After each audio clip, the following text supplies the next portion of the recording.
everyone, welcome to Story Sphere with Ashwarya. In today's video, we are going to discuss a short story, The Purloined Letter by Edgar Allan Poe. So, what does purloined mean? It means stolen. So, we will read about the stolen letter. So, in this video, we will discuss some important points about the writer, then, we will see an overview, some key facts, themes, characters, summary, and the symbols which are used in this story. So, first of all, we will know about the writer Edgar Allan Poe, who was born on January 19, 1809, in Boston, US, and died on 7th October in Washington at the age of 40. So, Edgar Allan Poe was an American writer, poet, and literary critic, and he was best known for his tales of mystery and the macabre. So मैकेब्र emphasize the details and symbols of death.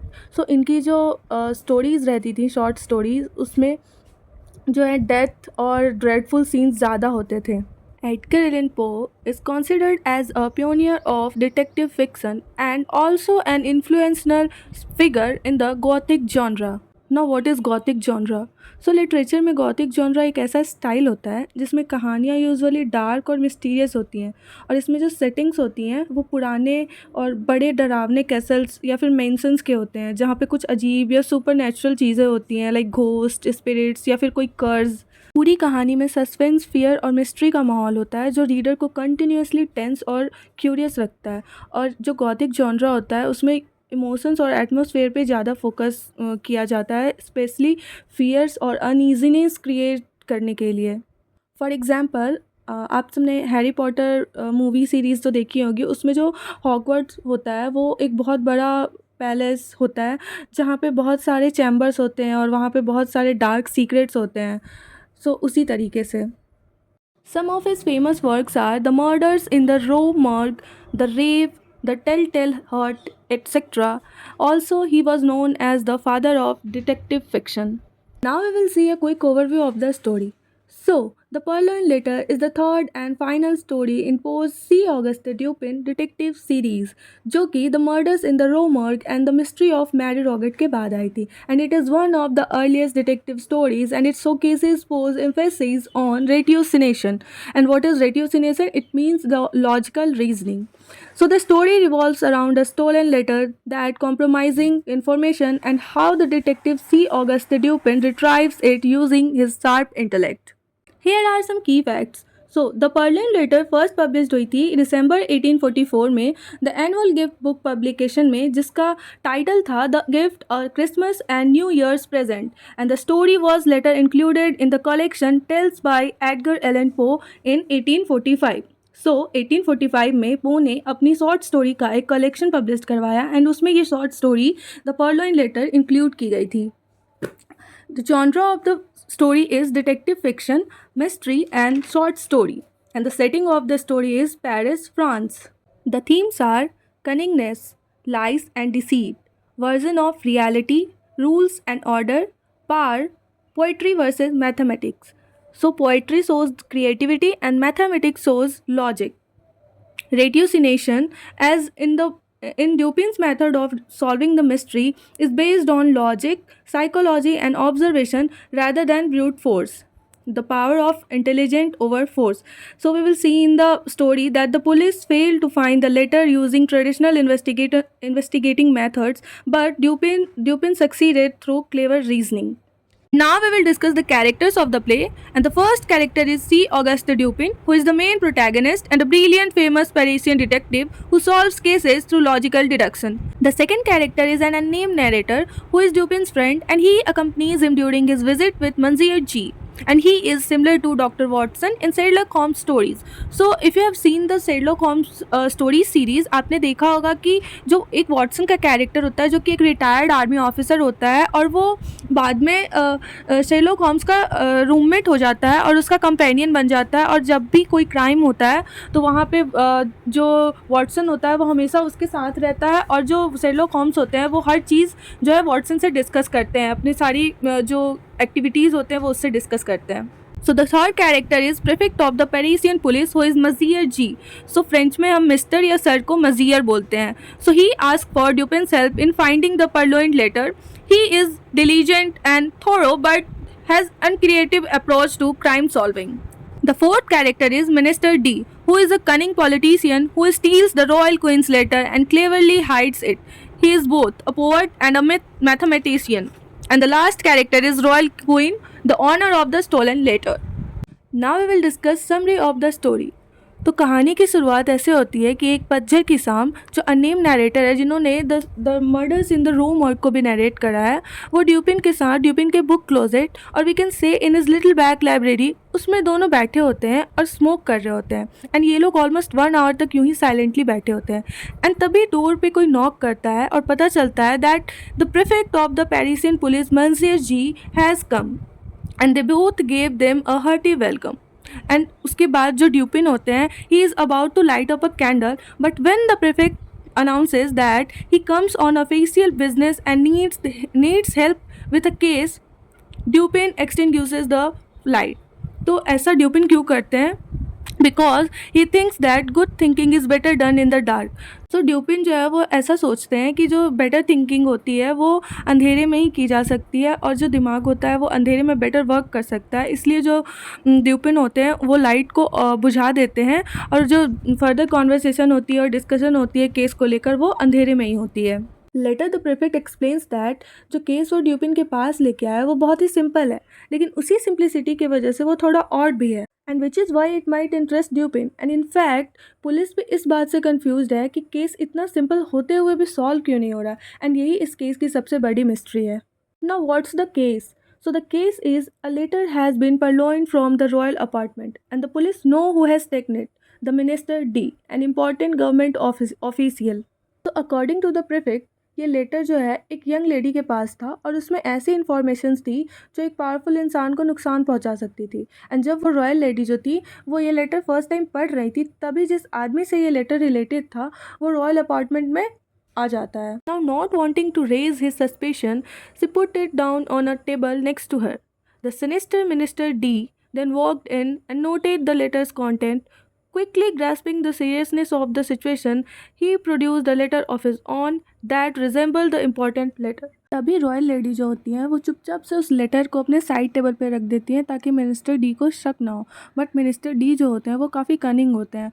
वो आते ही उनकी नज़र जो है वो letter पे चली जाती है और वो उस सिचुएशन की सीरियसनेस को समझ लेते हैं और वो उस लेटर के कुछ कॉन्टेंट्स भी देख लेते हैं। फिर वो क्या करते हैं कि उनके पास जो रियल लेटर होता है उससे सिमिलर एक लेटर होता है, वो उस लेटर को निकालते हैं और जो ओरिजिनल लेटर जो जिस टेबल पे रखा रहता है उसी के साइड में अपने लेटर को रख देते हैं और रॉयल लेडी के साथ बैठकर कैजुअली पेरिसियन अफेयर्स के बारे में कुछ इधर उधर की बातें करने लग जाते हैं। और फिर जब वो जाने लगते हैं तो अपने लेटर को उठाने की जगह जो ओरिजिनल लेटर होता है वो उठा लेते हैं और चले जाते हैं। And now the prefect explains कि जो मिनिस्टर डी है वो रॉयल लेडी पे अब डोमिनेंट हो सकते हैं और वो उसे ब्लैकमेल या प्रेशराइज कर सकते हैं, जिससे कि रॉयल लेडी बहुत प्रॉब्लम में आ सकती हैं। Now Dupin ask whether the police have search the minister's residence, arguing that since the power of the letter derives from its being readily available it must be in his apartment. Then the prefect responds that they have searched the minister's residence but have not located the letter. He recounts the search procedure during which the police systematically searched him as well. The prefect mentions that he is willing to search long and hard because the reward offered in case is so generous. Upon Dupin's request, the prefect reads him a physical description of the letter. Then Dupin suggests that police should search again.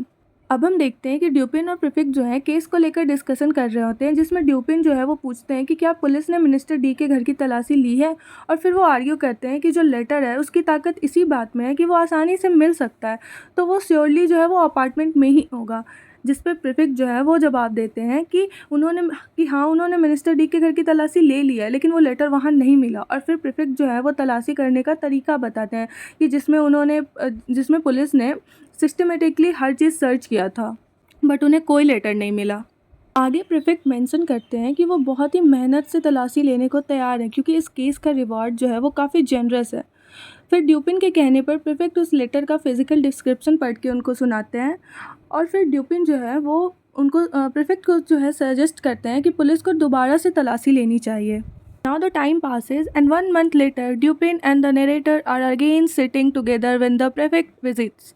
The prefect admits that he cannot find the letter even though the reward has increased.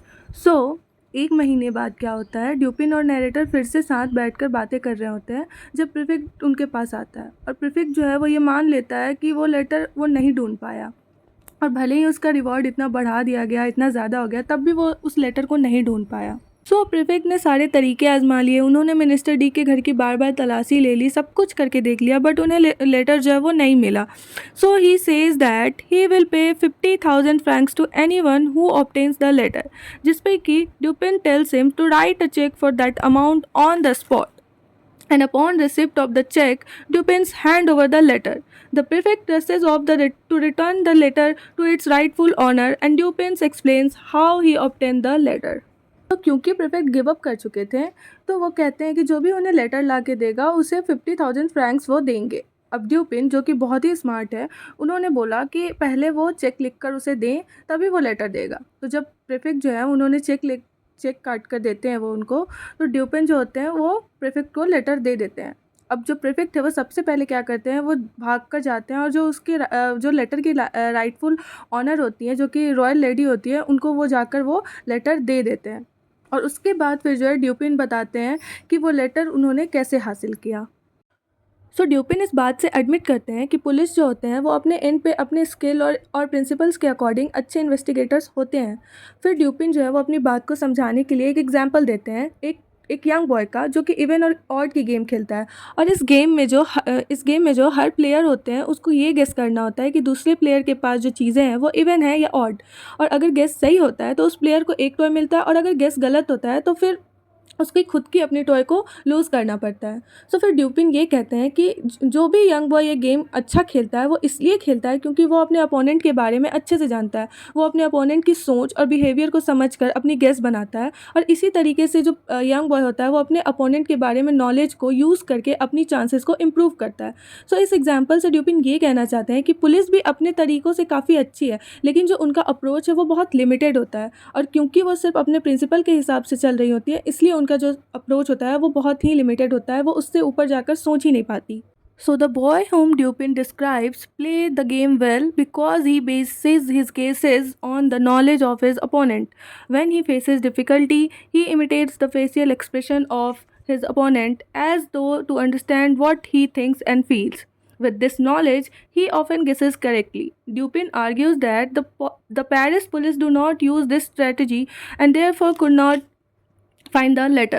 The police think only to look for the letter in places where they themselves might hide it. So Dupin जो है वो उसे example को continue करते हुए कहते हैं कि जब उस लड़के को गेम में दिक्कत आती है तो वो अपने अपोनेंट के फेस को इमिटेट करता है, जैसे उसके फेशियल एक्सप्रेशन को कॉपी करता है, ताकि वो समझ सके कि सामने वाला क्या सोच रहा है, क्या फील कर रहा है, और इस टेक्निक का यूज़ करके वो वो अक्सर सही गेस कर लेता है।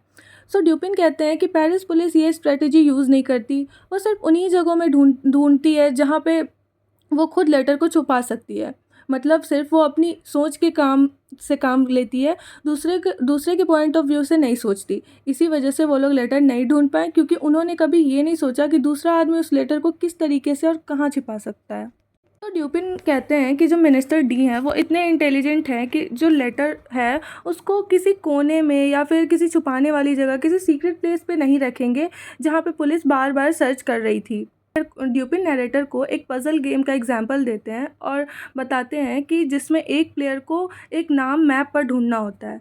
सो ड्यूपिन बताते हैं कि जो बिगनर्स होते हैं वो हमेशा छोटी छोटी और पतली पतली लेटर्स वाले नाम ढूंढते हैं, ये सोच के कि वो सबसे मुश्किल होंगे, लेकिन ड्यूपिन के लॉजिक के हिसाब से जो नाम सबसे ज़्यादा ऑब्वियस होते हैं, जो मैप के अक्रॉस बड़े बड़े लेटर्स में लिखे होते हैं, वो सबसे ज़्यादा डिफ़िकल्ट होते हैं दिखने में, क्योंकि वो इतने क्लियरली सामने होते हैं कि लोग उसे इग्नोर कर देते हैं। एंड इसी लॉजिक को यूज़ करते हुए ड्यूपिन बताते हैं कि जब वो मिनिस्टर डी के अपार्टमेंट पे गए थे तो उन्होंने हर चीज़ को ध्यान से ऑब्जर्व किया और ये समझा कि लेटर जो है वो शायद किसी ऑब्वियस जगह पे ही रखी गई होगी जहाँ कोई एक्सपेक्ट कर ही नहीं सकता। And after serving the minister's residence, Dupin को एक मेंटल पीस दिखता है जहाँ पे कुछ विजिटिंग कार्ड्स रखे थे और उनके साथ एक लेटर भी था। बट ये लेटर जो प्रीफेक्ट ने डिस्क्राइब किया था उससे थोड़ा डिफरेंट दिख रहा था। बट जब ड्यूपिन ने उस लेटर को ध्यान से देखा तो उसे ऐसा लगा कि ये लेटर पहले फोल्ड किया गया था, जैसे उसका असली जो आउटर पार्ट है उसे अंदर छिपा दिया गया हो। And on that point, Dupin became so sure that it is the stolen letter. So minister D ने उस लेटर को इतने सिंपल और ऑब्वियस जगह पे रखा था जहाँ पे कोई सोच भी नहीं सका था, सबके सामने, लेकिन इतने क्लेवरली डिस्गाइज करके रखा था कि किसी का ध्यान ही नहीं गया। सो अब ड्यूपिन को जो है वो पता चल चुका था कि लेटर कहाँ पे है और कैसे रखा गया है, बट वो एकदम से तो उस लेटर को ले नहीं सकते थे ना। So in order to create a reason for returning to the apartment again, he purposely leaves behind his snuff box. So वो जानबूझकर अपने स्नफ बॉक्स को जो है वहाँ पे छोड़कर चले जाते हैं। And then the next morning Dupin goes back to minister's house to retrieve the original letter, and he also arranges for someone to make a commotion outside the window while he is in the apartment. सो वो वापस अगली सुबह वापस जाता है minister D के घर पे उस ओरिजिनल लेटर को लेने, और वो साथ में एक आदमी की अरेंजमेंट करता है जो कि विंडो के बाहर कुछ शोर शराबा करे, ताकि जो है ड्यूपिन जब अपार्टमेंट में हो तो वो मिनिस्टर डी का जो माइंड है वो डाइवर्ट हो सके। And when the minister D rushes to the window to investigate the noise, Dupin replaces the stolen letter with a fake one. So जैसा उन्होंने किया वो वापस उनको मिल गया, टिट फॉर टैट हो रहा है अब। तो जब मिनिस्टर डी जो है वो शोर शराबा जो हो रहा होता है वो विंडो की तरफ देखने जाते हैं कि किस चीज़ का शोर शराबा हो रहा है, उसी मोमेंट का फ़ायदा उठा के ड्यूपिन जो है वो जो असली स्टोलन लेटर होता है वो निकाल लेता है और उसकी जगह पे जो फेक लेटर होता है वो रख देता है, और इस तरफ बिना किसी शक के ड्यूपिन वो लेटर जो है वो ले आता है जिसको पुलिस इतने दिनों से ढूंढ नहीं पाई थी। So now Dupin justifies his decision to leave behind another letter by predicting that the Minister D will embarrasses himself when he acts in reliance upon the letter he falsely believes he still possesses. Also, Dupin remarks that the Minister D once wronged him in Vienna and that he has pledged not to forget the insult. So Dupin बताते हैं कि उन्होंने असली letter की जगह पे एक fake letter जानबूझकर इसलिए छोड़ा क्योंकि जब मिनिस्टर डी जब उस लेटर को असली समझकर कोई प्लान करेंगे, कोई चाल चलेंगे, तो वो खुद ही एम्बैरस हो जाएंगे। इसके अलावा ड्यूपिन ये भी कहता है कि मिनिस्टर डी ने पहले वेइना में उनके साथ कुछ बुरा सलूक किया था और ड्यूपिन ने तभी डिसाइड कर लिया था कि वो इस इंसल्ट को नहीं भूलेगा, और इस इंसल्ट का बदला उसने बहुत ही स्मार्टली ले लिया है। इनसाइड द लेटर ड्यूपिन ने एक फ्रेंच पोएम की लाइन लिख कर दी थी, एंड वो लाइन ये थी कि so painful a scheme if not worthy of Atreus is worthy of Thyestes. So जो एटेरियस और थेस्टिस थे वो ग्रीक माइथोलॉजी के दो भाई थे जो एक दूसरे से बदला लेने में इतने एक्सट्रीम हो गए थे कि एटेरियस ने थेस्टिस के बच्चों को मार दिया था और उनका मीट जो है वो थेस्टिस को खिलाया था, जो कि बहुत ही ज़्यादा क्रूअल है। सो इस लाइन से ड्यूपिन जो है वो मिनिस्टर डी को ये मैसेज दे रहे थे कि वो इतना ज़्यादा इवल है कि बस ग्रीक ट्रेजेडी के कैरेक्टर ही उसको सोच सकते हैं, या तो एटेरियस जैसा कोई या फिर थेस्टिस जैसा कोई। And lastly we will discuss the symbols of the play. So the first symbol is the purloined letter which represents hidden knowledge, deception and power. So हमने देखा कि कैसे जो लेटर होता है वो हमेशा से एक प्लेन साइड पे रखा रहता है, but it remains undiscovered due to the people's assumption. And the second symbol is mathematical versus poetic thinking, as the story contrasts logical, mathematical thinking with police method with intuitive, poetic thinking with Dupin's approach. हम story में क्या देखते हैं कि जो police होते हैं वो लॉजिकल और मैथमेटिकल थिंकिंग के थ्रू केस को सॉल्व करने का ट्राई करते हैं। वो क्या सोचते हैं कि जो पर्लोइन लेटर है वो किसी सीक्रेट प्लेस पे छिपाया गया होगा, किसी ऐसी जगह पे छिपाया गया होगा जहाँ किसी की नज़र ना जाए, कोई इसे ढूंढ ना सके।